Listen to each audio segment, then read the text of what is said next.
This is Optimal Living Daily Relationships, episode 165. Getting Your Family on Board with Life Changes, part 2, by Babauta of Zen Habits, and&nbsp. And I'm Joss Marie, your host and personal narrator, right here on the Relationships edition of Optimal Living Daily. This is the show where Justin Mullick hand selects articles from some of the best relationship blogs in the world, and I have the honor of narrating them to you every Monday through Friday free of charge.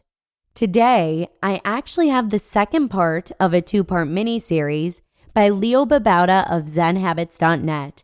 So make sure and check out yesterday's episode first to hear part 1 if you haven't already. That's episode 164. Also, Justin Mullick features Babauta over on Optimal Living Daily pretty frequently too. So make sure and check out that show in our network if you'd like to hear more of Leo's content being narrated to you for free. But for now, let's get down to it and start optimizing your life. Getting Your Family on Board with Life Changes, Part 2, by Babauta of Zen Habits, and&nbsp. Family Challenges. One of my more successful strategies is creating challenges for my family.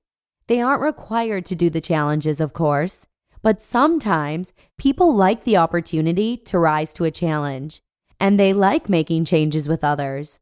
My wife and I have created eating challenges to do with each other. We call them lean out challenges, usually after we go on a trip and gorge ourselves on unhealthy food. With the kids, I've challenged them to do push-ups, handstands, running, vegetarian experiments, daily drawing, and more. Challenges are fun if you do them together. It can be fun to do it as a competition or to offer rewards for people who complete the challenge. Notes on eating habits. Eating changes can be especially difficult if your family isn't doing it with you, because they can be eating junk food right in front of your face as you try to munch on celery. Tough stuff. Here are some notes from my experiences. 1. If you do the cooking, cook food for the family and cook your meals separately. Eva and I often cook our healthy food in bulk and eat the same food for days, while the kids eat other things. For some reason, they're not big kale and quinoa fans. Kids. 2. Kids can change their taste buds, but slowly. They won't instantly like big green salads, but you can introduce vegetables slowly in soups and other dishes they might be used to. Diced carrots and kale can be added to chili and spaghetti sauce if you cut them small enough and add them when you're cooking onions and garlic. 3. Kids will eat nearly anything if you add some baked fries to the dish. 4. If the kids are going to eat something especially tempting, like pizza, I try to make myself scarce so I don't have temptations. It's too hard to avoid junk that I enjoy eating if it's right in front of me. So I'll go for a run or go to my room to do some work. Keep busy. 5. We try to find restaurants that have healthy food that the kids will like. 6. When I went vegetarian, Eva and the kids weren't vegetarian. I did get them to try some dishes, which they generally liked, and then would just eat my food separately from them. If I made my food especially delicious, it would be tempting for them to at least try. 7. Kids will go to any restaurant if there's dessert at the end. And 8. Many people don't like the idea of vegan food, even if they've never tried it. Making delicious vegan cupcakes will often win them over, at least to try it. I recommend Vegan Cupcakes Take Over the World. Truly amazing. Supporting their changes. If you want others to support your changes, you should also support theirs. When my kids or wife express a desire to make some change, I do my best to help them achieve that. Here's how. 1. I share my experiences and what worked for me, and how I overcame some obstacles. 2. I share websites and books that help with that change, and often will buy books to help them. 3. I'll do a project with them or create a challenge we can do together. 4. I run and work out with my wife and created a workout log to help her track her fitness. And 5. I share vegetarian recipes with my wife, who is now vegan, and with my daughter, who decided to try vegetarianism. There are more possibilities, but these are a few examples. When they see you supporting them, they now have a model for how to act when you want to make changes in the future. It's not an overnight change that you'll see in your family, but slow, gradual, long-term changes. Play the long game when it comes to changing the culture of a family. Learn by teaching.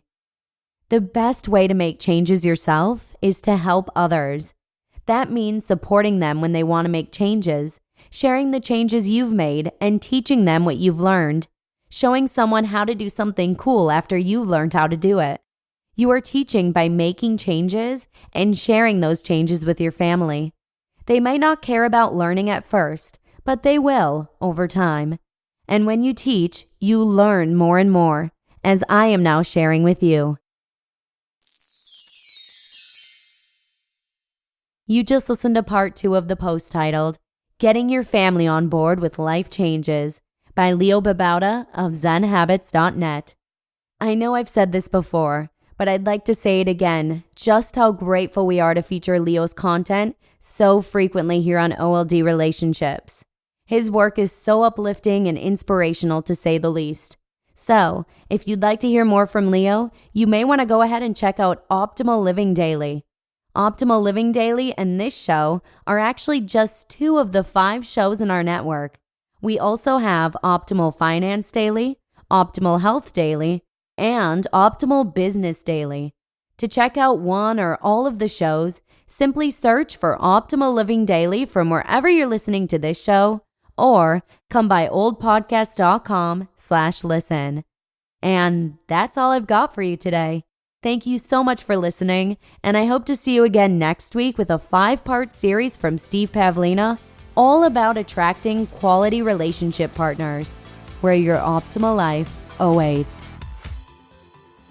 Hello, Life Optimizer. This is Justin Malik, creator and producer of this podcast, but also Optimal Living Daily, the show where I read to you from even more blogs covering finance, productivity, minimalism, personal development, and more, from incredible bloggers like Derek Sivers, Zen Habits, Mark and Angel, The Minimalists, and all the ones you hear on this show too.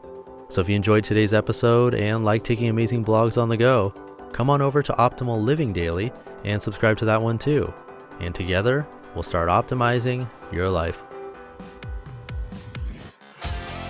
You've been listening to Optimal Living Daily. Be sure to hit the subscribe button to stay up to date on each new episode, and head to oldpodcast.com, that's OLDpodcast.com, for a free gift as well as more actionable tips and resources to help you maximize your potential. Thanks for joining us, and remember, your optimal life awaits.